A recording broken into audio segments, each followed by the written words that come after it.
Olá, meu nome é André Luiz Silva Brocchieri, eu pratico yoga desde 1977 e sou professor de yoga desde 2005.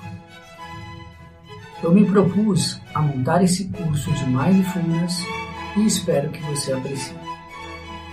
Vamos começar falando do órgão mais importante do corpo humano, o cérebro. Ele é responsável pela criação de obras de artes maravilhosas, tais como os afrescos da Capela Sistina, a Catedral de Constantinopla, as 4 estações de Vivaldi, o Moisés de Michelangelo, o Pensador de Rodin. Somente nos últimos anos, com o aumento da tecnologia, é que conseguimos vislumbrar seus mistérios. A tecnologia avançou e, com o desenvolvimento de novos instrumentos de investigação, aprendemos muito sobre o seu funcionamento. Esses instrumentos são tanto mentais quanto físicos. Do ponto de vista mental, o grande responsável é a matemática. O desenvolvimento da estatística, principalmente associado com a psicologia e a psicanálise, fez com que aprendêssemos sobre os caminhos invisíveis e intangíveis da mente humana. Neste assunto, o grande responsável pelo descobrimento do id, ego e superego foi Freud e seus discípulos. Do ponto de vista físico, instrumentos como o eletrocefalograma e a ressonância magnética mostraram-nos as frequências com que o nosso cérebro funciona, as áreas do cérebro que funcionam dependendo das atividades que fazemos.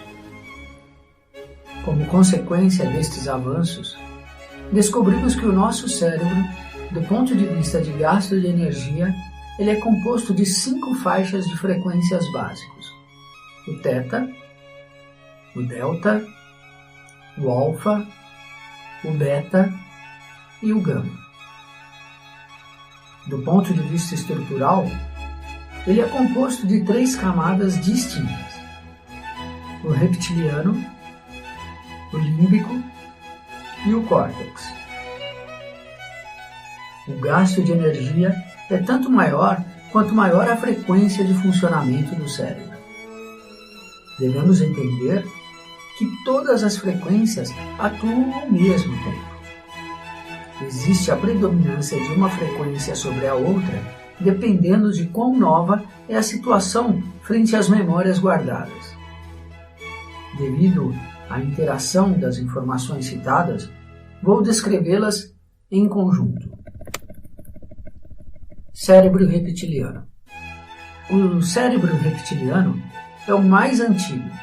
Ele tem aproximadamente 178 milhões de anos. Os estudos biológicos nos indicam que um órgão torna-se estável depois de aproximadamente 500 mil anos. Por isso, essa parte do cérebro é muito estável. Ele é responsável pelas respostas básicas do organismo. Estas respostas limitam-se a ataque ou fuga. Eles são a chave do instinto da sobrevivência. Essas respostas são inconscientes, pois a consciência é uma área nova do cérebro. A consciência situa-se com maior propriedade no córtex. A percepção é feita com a atenção involuntária. Este é o reino das ondas delta, que variam entre 0,1 e 4 Hz. Ela dispara a resposta condicionada com uma enxurrada de hormônios. Os hormônios, produzidos pelo cérebro reptiliano, não é suficiente para acionar os tecidos do corpo todo.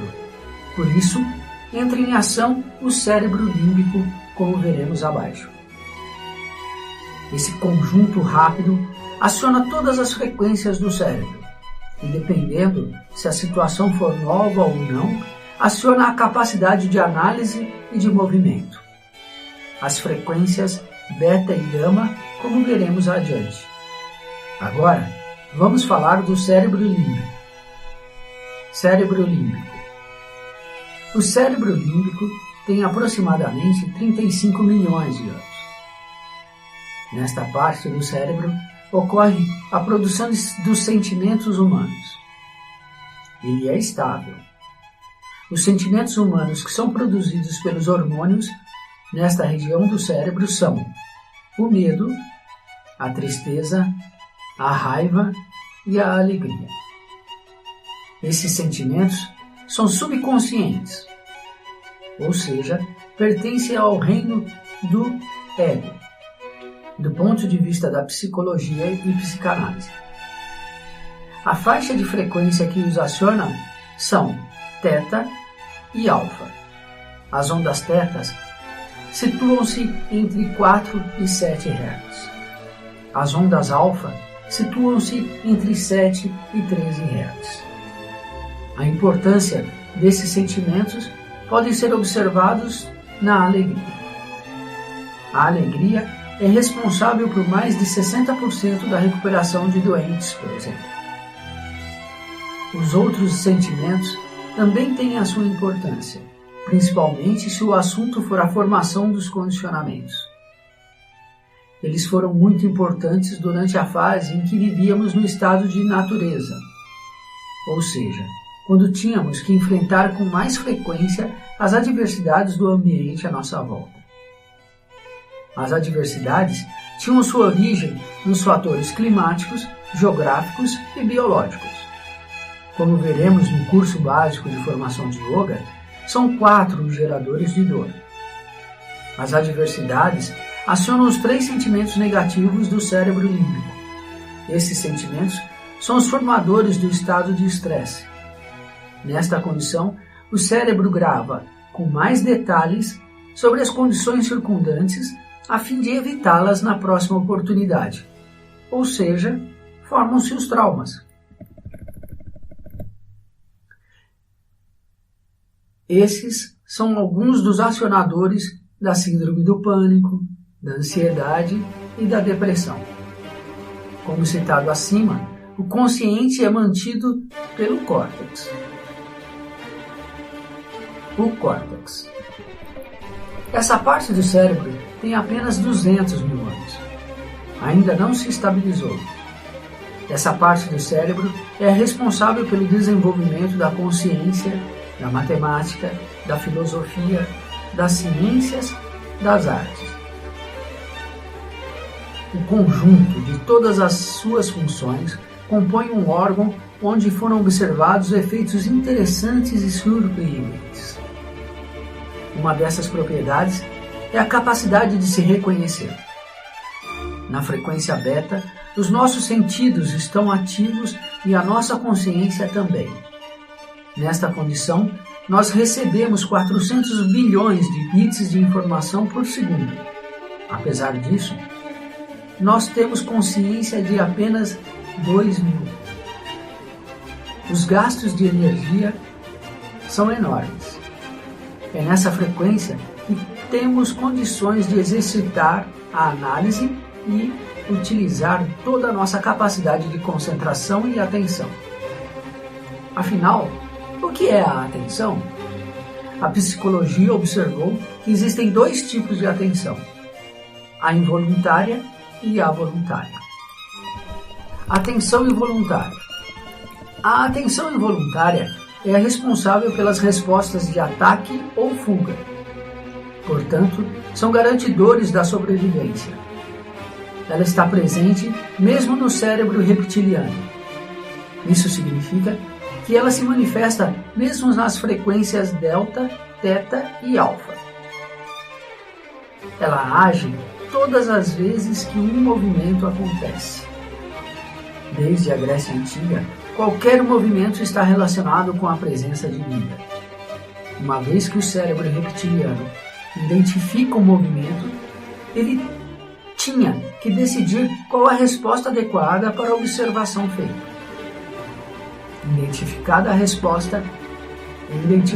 se a resposta era de ataque ou fuga, o cérebro límbico aumenta a produção de hormônios do estresse, isto é, os sentimentos de raiva ou de medo, respectivamente.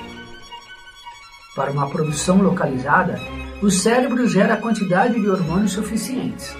Entretanto, para que isso tenha um efeito sobre as demais áreas do corpo, a saber, músculos e vísceras, são ativadas as glândulas endócrinas.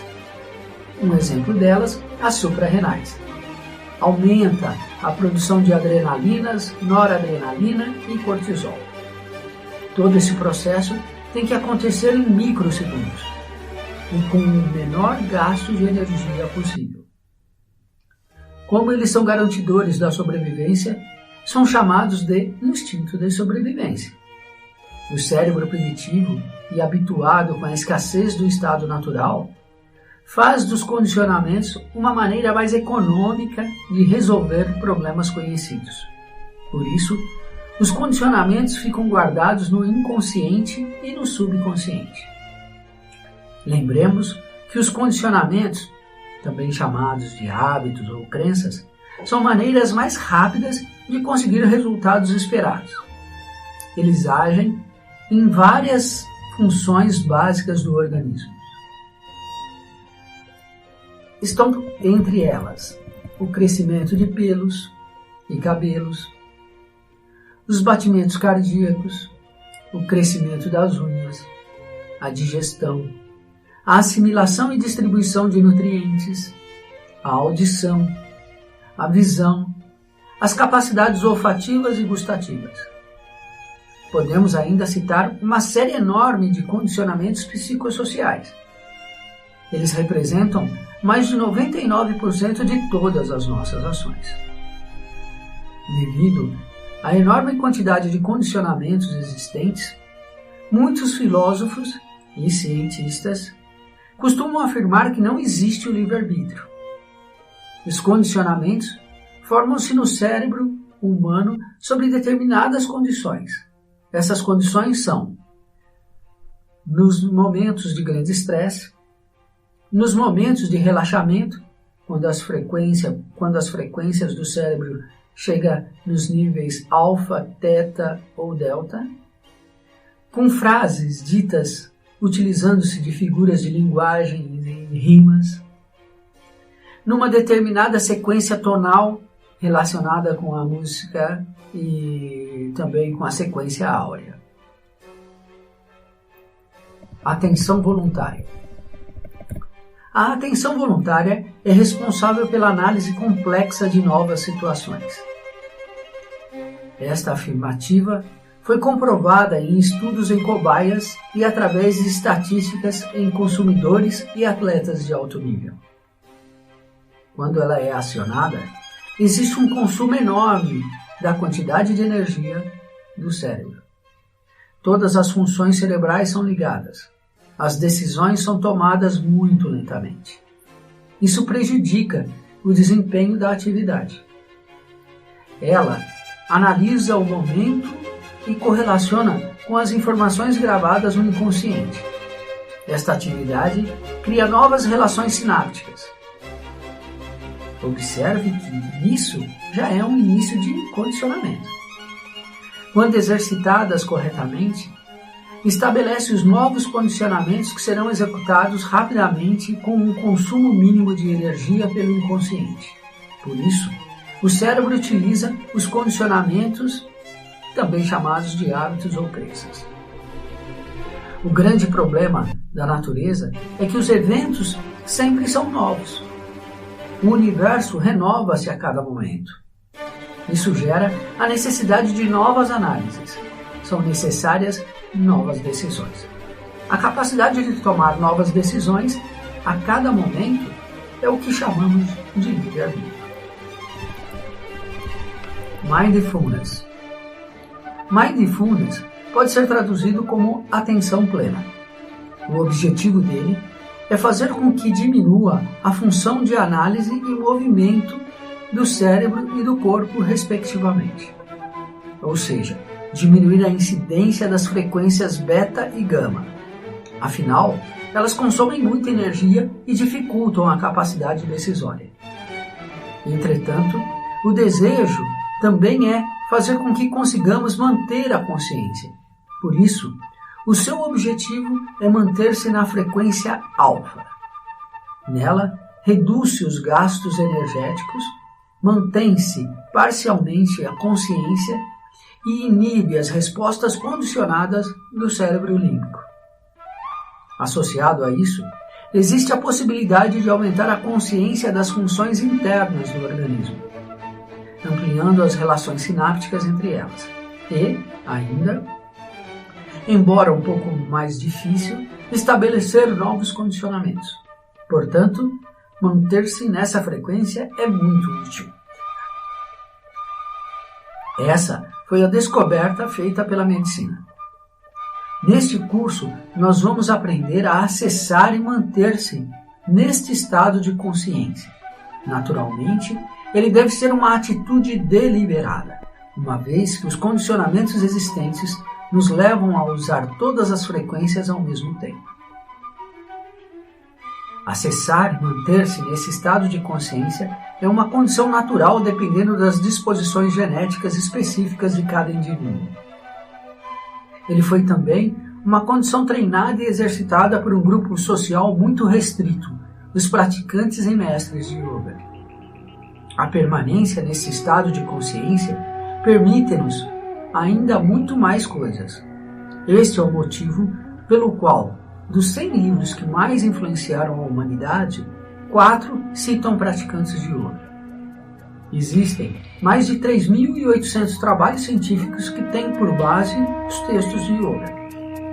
O yoga deu origem ao Pilates, à eutonia, à RPG, ao Feldenkrais, aos alongamentos modernos, ao Low Pressure Fitness, entre outros.